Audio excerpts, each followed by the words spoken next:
Manhattan looks miserable from the 45th floor. The rain is relentless today, washing the filth off the city streets. But up here, the air is perfectly filtered. It smells of old money, expensive leather, and absolute control. I swirl the amber liquid in my crystal glass. Macallan, 25 years old, smooth, cold, lonely. I turn away from the window to face the man standing in the center of my office. Liam. He's shivering. Just slightly. He tries to hide it, locking his knees together, but I see the way his hands clench at his sides. He's wearing a suit that probably cost less than my lunch. Cheap polyester. Ill-fitting. Soaking wet from the storm. He looks pathetic. But, God, he also looks delicious. Underneath that cheap, wet fabric, I can see the outline of broad shoulders, a strong jawline covered in a day's worth of stubble.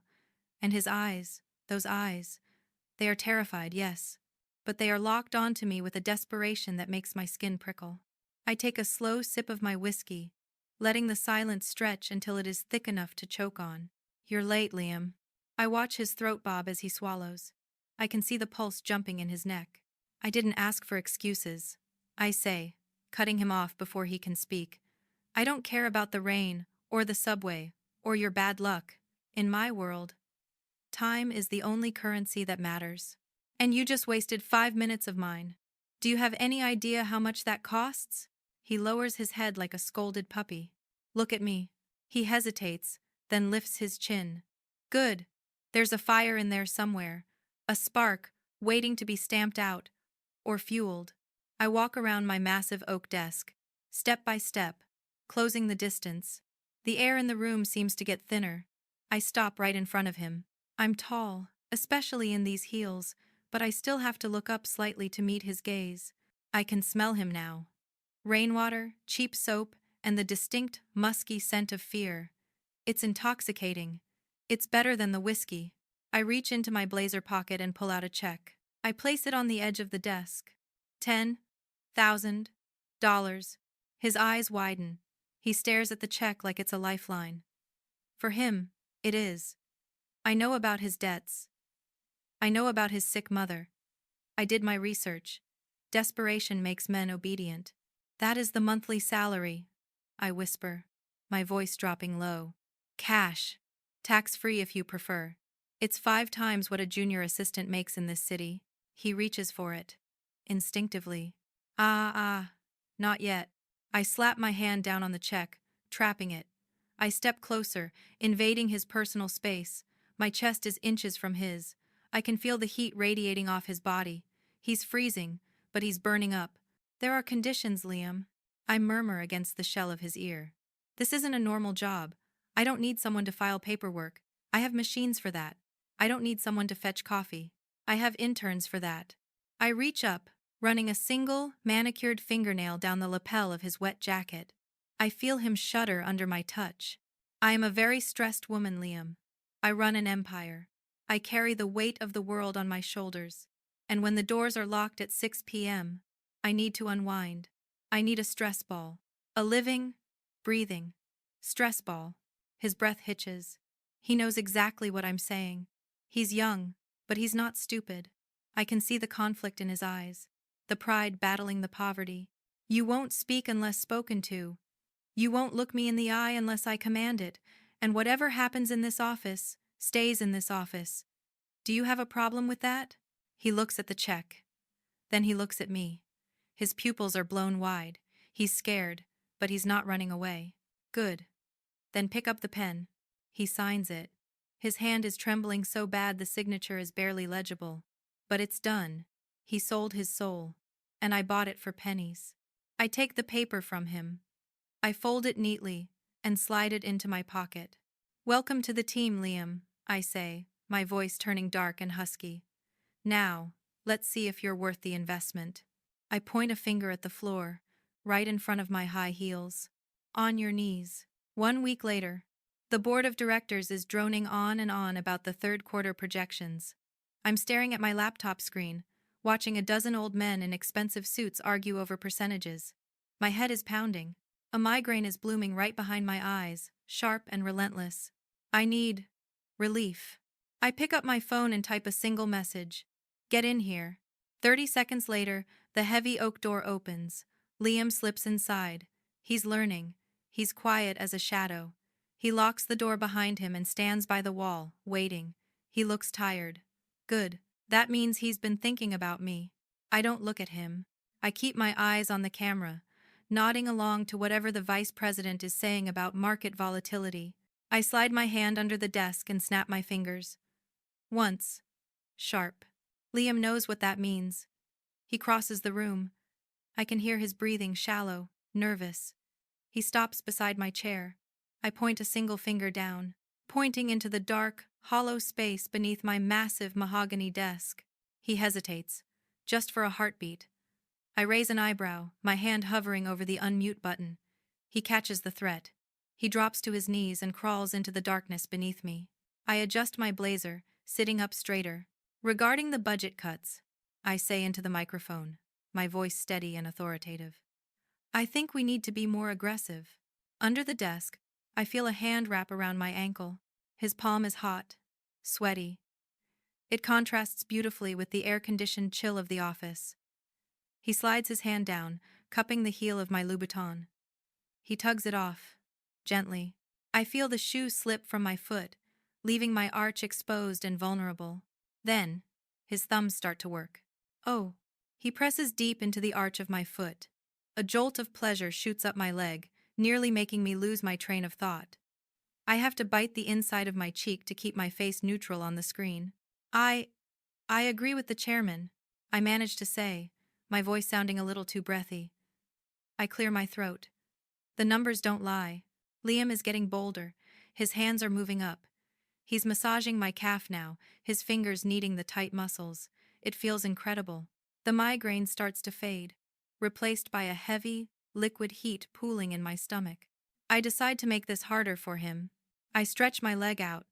I press the sole of my bare foot flat against his chest. I can feel his heart hammering through his cheap shirt. Thump, thump, thump. I push harder. I grind my heel into his sternum, pinning him down in the cramped space. I'm conducting a multi-million-dollar meeting, holding the fate of the company in my hands, and beneath me, my assistant is practically worshipping my feet. The power of it is intoxicating. Liam, I whisper, barely audible, knowing the noise cancellation on my mic won't pick it up. The microphone is on. If you make a sound, the entire board hears it. I feel him shudder against my foot. His hands grip my thigh now, squeezing possessively. He's testing his limits. He leans forward, and I feel the warmth of his breath against my knee. Then, the wet, hot slide of his tongue against my skin. My eyes widen. My breath hitches in my throat. Miss Stone, the chairman asks through the speakers. Are you still with us? I grip the edge of the desk so hard my knuckles turn white. I look down at the camera, forcing a smile that feels more like a baring of teeth. Yes, I say, my voice dropping an octave, husky and dark. I'm just considering the position. It's a very tight spot we're in. I kick Liam lightly in the shoulder, a warning. Don't stop, but don't you dare make me scream. He pulls back, returning his hands to my feet, resuming the massage. Subservient, obedient. But I know what he did. I know he tasted me. The meeting drags on for another 10 minutes. 10 minutes of torture. 10 minutes of heaven. When the screen finally goes black, I slump back in my chair, exhaling a long, shaky breath. Get out from under there. I command. Liam crawls out. His hair is messed up, his face flushed, his eyes dark with unspent adrenaline. He looks at me, waiting for punishment or praise. I look at my bare foot, then at him. You're learning, Liam, I say softly. But next time, you better make sure I don't lose my focus, or I'll dock your pay. I spin my chair around to face the window, dismissing him. Leave the shoes, I add. I like the way the floor feels. I hear the door close.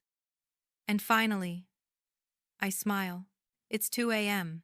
The city below is finally sleeping, but I'm not. The office is dark, lit only by the amber glow of the city lights bleeding through the floor-to-ceiling windows. The cleaning crew left hours ago. The security guards are patrolling the lobby 40 floors down. Up here, it's just me, a bottle of Macallan, and the ghost of a headache that won't go away. And him, Liam is standing by the door. He hasn't moved in an hour. He's leaning against the wall, fighting sleep, watching me with those puppy dog eyes. He looks exhausted. His tie is loosened, his top button undone. He looks disheveled, rough around the edges. I take another sip of whiskey. It burns, but it doesn't warm me. Stop staring at me, I say into the darkness. My voice lacks its usual bite. It sounds tired. I'm not staring, Miss Stone. He lies softly. I'm just waiting for orders. I chuckle, a dry, humorless sound. Orders, that's all this is to him. A transaction. I spin my chair around to face him. Come here, I command. He pushes off the wall and walks over. He stops a few feet away, respectful of the boundaries I set. But tonight, I don't want boundaries. I want contact. I reach into my desk drawer and pull out a silver hairbrush. I toss it onto the carpet in front of me. Sit, I say, pointing to the floor between my legs. He hesitates. He looks at the brush, then at me. On the floor, Liam, back to me. He sinks to his knees, settling onto the plush carpet. He sits with his back pressing against the leather of my chair, right between my spread knees. It's a submissive position, vulnerable. If I wanted to, I could rest my feet on his shoulders. Brush it, I whisper. He reaches back, his hand brushing against my thigh as he picks up the silver brush. He takes a breath, and then he begins. He gathers my hair, my long, dark hair that I keep pulled back in a severe bun all day, and lets it fall loose over my shoulders. He starts at the ends, working out the tangles. His touch is surprisingly gentle. For a man with such large, rough hands, he handles me like I'm made of spun glass. Like I might shatter if he pulls too hard. Stroke, stroke, stroke. The rhythm is hypnotic. My eyes flutter shut. The tension in my neck, the weight of the company, the loneliness of this empty tower, it all starts to bleed away. You have beautiful hair, Victoria, he murmurs. My eyes snap open. He used my name. Not Miss Stone. Not ma'am. Victoria. He broke a rule. I should fire him. I should kick him in the back and tell him to get out. But I don't. The sound of my name on his tongue. It sounded intimate. Possessive. I reach out. I weave my fingers into his short, messy hair. I grip the back of his head, pulling him back until his head is resting against my stomach. Who gave you permission to use my name? I ask, but my voice is a breathless whisper. He drops the brush. He reaches up, his hands covering mine where they rest on his chest. He tilts his head back to look at me upside down. He's breaking another rule. Eye contact. You look lonely, he says. It's not a question. It's a statement. Rage flares in my chest, hot and sharp. How dare he? How dare this pauper analyze me? I am not lonely. I hiss, tightening my grip in his hair, pulling hard enough to hurt. I am powerful. I am feared. And you are nothing but a paid distraction. Then why are your hands shaking? The question hangs in the air like smoke. I look down at my hands. He's right. They are trembling against his chest. He releases my hands and slowly turns his body around on the floor so he's facing me. He's on his knees, nestled between my legs. He looks up at me, his eyes wide and dark and full of something that looks terrifyingly like devotion. He reaches out. His fingertips graze my knee, sliding up the nylon of my stockings. Let me take care of you, he whispers. Not because you pay me, but because you need it. He leans forward and rests his forehead against my knee. A gesture of absolute submission, or maybe absolute worship. I stare down at the top of his head. I have the urge to push him away, to run, to rebuild my walls. But the whiskey is warm in my blood, and the office is so cold. So instead, I lower my hand, I rest it on the back of his neck, and I begin to stroke his hair. Be quiet, Liam, I murmur into the dark. Just be quiet. And for the first time in 10 years, I don't feel alone in the dark. This wasn't part of the itinerary. My itinerary is precise. Private jet to Chicago, limousine to the Four Seasons, champagne on ice. My itinerary does not include a blown tire on a desolate back road in the middle of a torrential downpour. It certainly does not include a roadside motel with a flickering neon sign that buzzes like a dying fly. The heater is broken, I say, my voice trembling. I wrap my soaking wet trench coat tighter around myself. Liam, this place is squalor. We cannot stay here. Liam locks the flimsy door behind us. He's drenched. His cheap suit is plastered to his skin, turning translucent in places. The roads are flooded, Victoria, he says calmly. He doesn't call me Miss Stone anymore. Not out here. We're stuck. Unless you want to sleep in the car. I look around the room. Beige walls, stale smell of cigarettes, and in the center, one bed. A sagging, queen-sized mattress with a questionable floral bedspread. A crash of thunder shakes the thin walls. I gasp, flinching violently. I hate storms. It's a weakness I've hidden for years. A CEO cannot be afraid of loud noises. But right now, stripped of my tower, I feel small. Liam notices. He always notices. Hey! His voice softens. He crosses the room in 2 strides. You're freezing. I'm fine. I lie, my teeth chattering. You're turning blue. He reaches out and starts to unbutton my coat. What are you doing? I snap, but I don't stop him. My fingers are too numb to fight. Getting you out of these wet clothes before you get hypothermia. Raise your arms. It's an order. For the first time he is giving the order. And God help me. I obey. He peels the heavy, wet coat off my shoulders. Then my blazer. I'm left standing in my silk blouse and pencil skirt, shivering uncontrollably. The air in the room is biting cold. Liam disappears into the bathroom and comes back with a thin, white towel. He starts to dry my hair, vigorously, efficiently. Better, he asks. No, I whisper. It's still cold. He looks at the bed. Then he looks at me. There is no lust in his eyes right now. Only a fierce, protective intensity that makes my knees weak. Get in the bed, he says. Liam. Get in. Under the covers. Body heat is the only way we're going to get warm. I hesitate. This is a line we haven't crossed. Touching in the office is a game. Sleeping in the same bed is. Intimacy. Another clap of thunder rips through the sky. The lights in the motel room flicker and die. Darkness. Absolute, suffocating darkness. Victoria? Liam's voice is close. I'm here. I whisper, panic rising in my throat. I fumble in the dark, finding the edge of the bed. I crawl in, pulling the thin, scratchy blanket up to my chin. I curl into a ball, trying to stop the shaking. The mattress dips. He's in. He smells like rain and soap. He moves closer. I can feel the heat radiating off him like a furnace. Come here, he murmurs. He doesn't wait for permission. He pulls me backward. My back collides with his chest. He wraps his arms around my waist, pulling me flush against him. He tangles his legs with mine. The contact is overwhelming. He is so warm, so solid. I should push him away. I am his boss. I own him. But in the dark, with the storm raging outside, titles don't matter. I relax into him. I let my head fall back against his shoulder. His breathing is steady, rhythmic, calming the frantic beating of my heart. His hands are large and heavy on my stomach, holding me safe. You're okay, he whispers into my hair. I've got you. For a long time.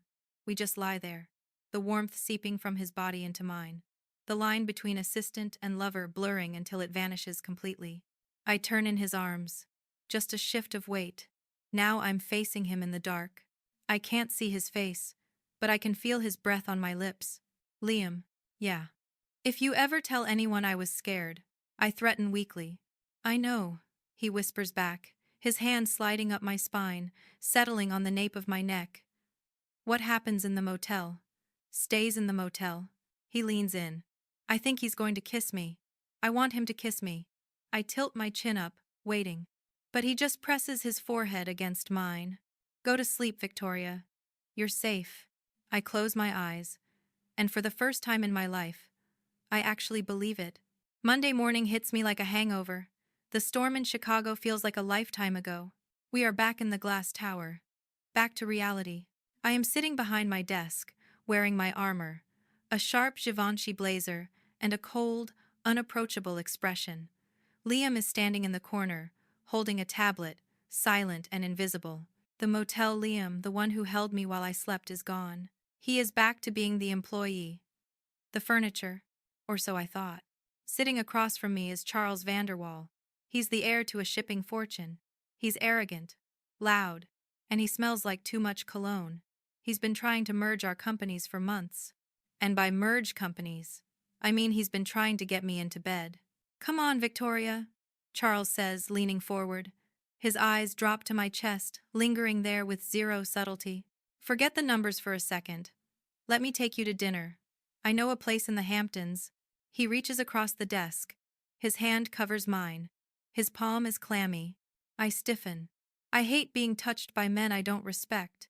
I open my mouth to cut him down with a polite refusal, but a shadow falls over the desk. "Mr. Vanderwall." Liam's voice cuts through the air. It's not the soft, submissive voice I'm used to. It's hard, sharp as a razor blade.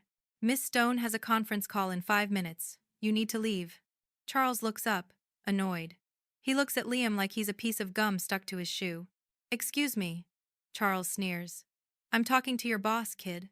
Go fetch some coffee and let the adults speak." The air in the room drops 10 degrees. Liam doesn't move. He doesn't look down. He steps forward, placing himself physically between me and Charles. He looms over the man. I've never realized how tall Liam is until this moment. He radiates a menacing, silent threat. "The meeting is over," Liam repeats. "Get out." Charles blinks. He looks at Liam's clenched fists, then at me. He laughs nervously, standing up and buttoning his jacket. "Fine, whatever. You need to put a leash on your dog, Victoria." Charles storms out. The heavy door slams shut. Silence. I stand up, my blood boiling. Not because of Charles, but because my assistant just hijacked my meeting. "Who gave you permission to speak?" I demand, my voice rising. "I can handle a pest like Charles. I don't need a knight in shining armor, Liam." "You overstepped." Liam turns to face me. He doesn't look apologetic. He looks furious. He walks toward me. Fast. "Liam, I am talking to you. Stand down." He doesn't stop. He marches right up to me, invading my personal space like he owns it. I stumble back, my hips colliding hard with the edge of the mahogany desk. I'm trapped. "Liam," I warn, my voice wavering for the first time in years. "You are forgetting your place." "My place." He slams his hands down on the desk, one on each side of my hips, caging me in. He leans down, bringing his face inches from mine. His eyes are burning. "I hated him," Liam growls, his voice low and dangerous. "I hated the way he looked at you. I hated the way he touched your hand. If he touches you again, Victoria, I will break his fingers." My breath catches in my throat. My heart is hammering against my ribs like a trapped bird. This isn't insubordination. This is possession.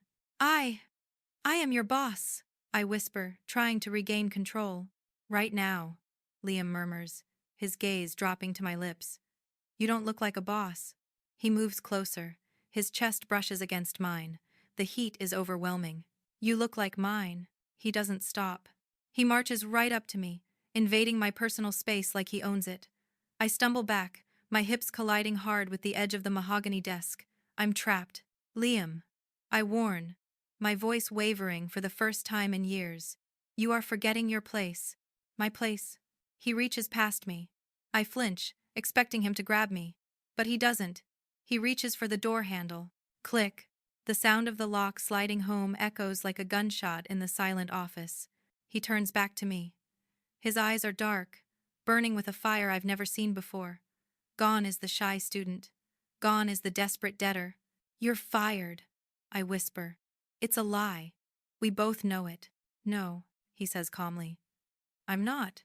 He steps in between my legs.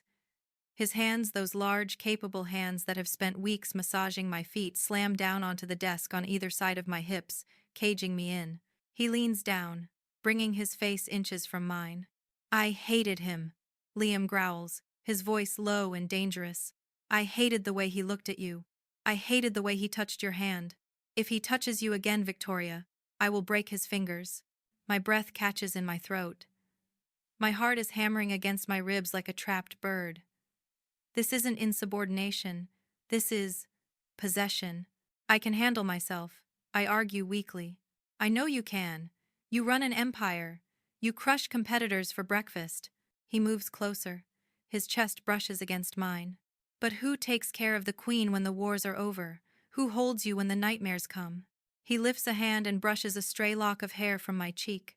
The tenderness of the gesture, juxtaposed with his aggression, makes my knees weak.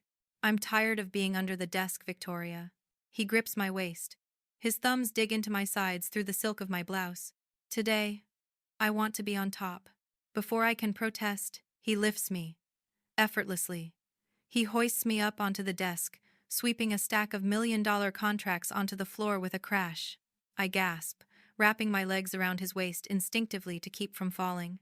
Now, I am looking down at him, but I have never felt more looked up to. Liam, say it, he commands. Tell me you want this. Tell me you want me. I look at him. I look at the man who has seen me at my worst, at my coldest, at my most vulnerable, and he hasn't run away. The ice around my heart cracks. Finally, I want you, I whisper. He crashes his lips onto mine. It's not a polite kiss. It's a claiming. It's hungry and desperate and overdue. I tangle my fingers in his hair, pulling him closer, kissing him back with everything I have. We are a mess. My blazer is slipping off my shoulder. His tie is crooked. The office, my sanctuary of order and control, is in chaos. And I don't care. He pulls back, just an inch, both of us panting for air. His lips are swollen, his eyes blown wide. New contract, he murmurs against my mouth. I laugh, a breathless, giddy sound I haven't made in years. What are the terms? No more secrets, he says, pressing a kiss to my jaw. No more hiding, and no more looking at other men. I smile, tracing the line of his jaw with my thumb. And the salary, I ask. He kisses my neck, right on the pulse point, sending a shiver down my spine. I think we can negotiate a different kind of payment. I wrap my arms around his neck, pulling him back down to me. Deal.